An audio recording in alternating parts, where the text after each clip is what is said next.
So the next lying father I would like to talk about is Charles Darwin, because he's known as the father of the Darwinian evolutionary theory.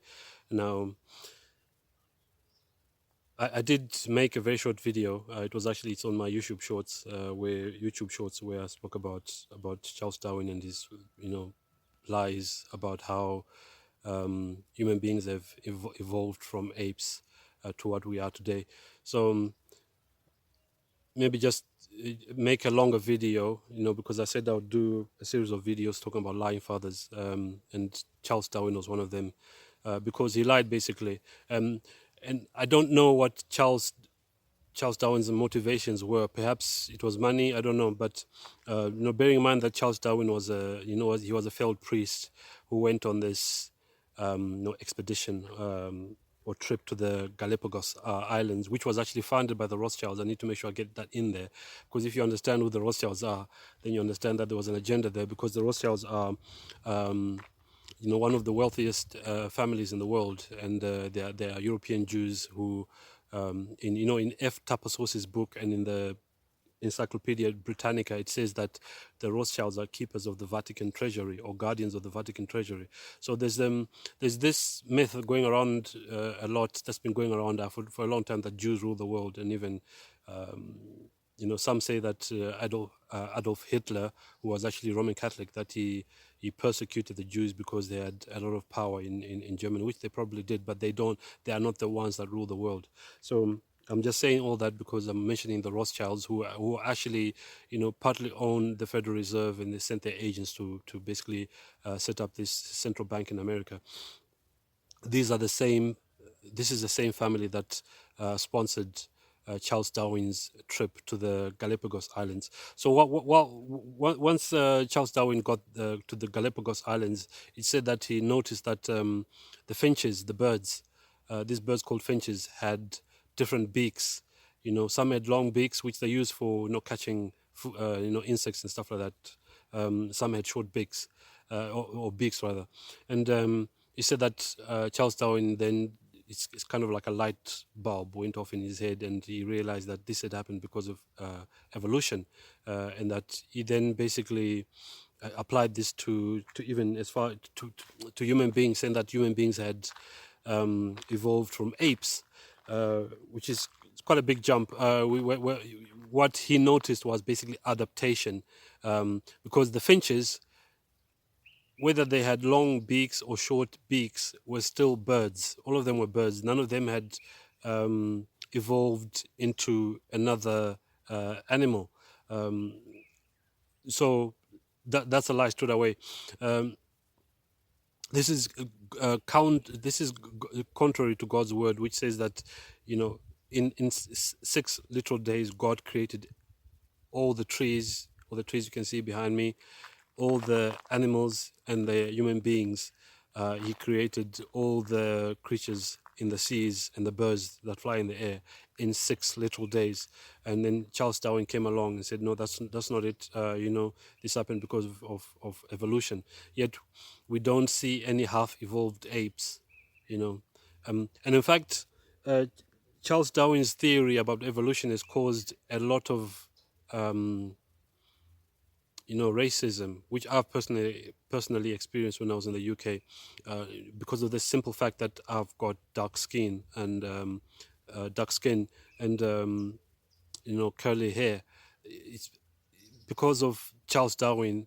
I was treated as if I was inferior. I had a lot of derogatory and racist remarks made towards me, which I'm not going to go into. Uh, um, all this was because of Charles Darwin. Now, one of the things I've learned in life is that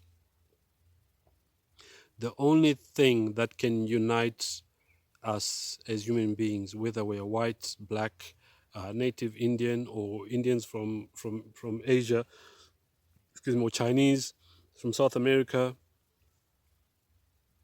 wherever we come from, the only thing that will ever unite humanity is God's word. Because even this whole talk of culture, which I also have experienced and spoken about in my video, where I spoke about why I don't believe in African culture, because even there was an attempt made to force that on me and my wife. But I reject that 100% because the only thing I believe in is God's word. That's the only thing that has been consistent and true.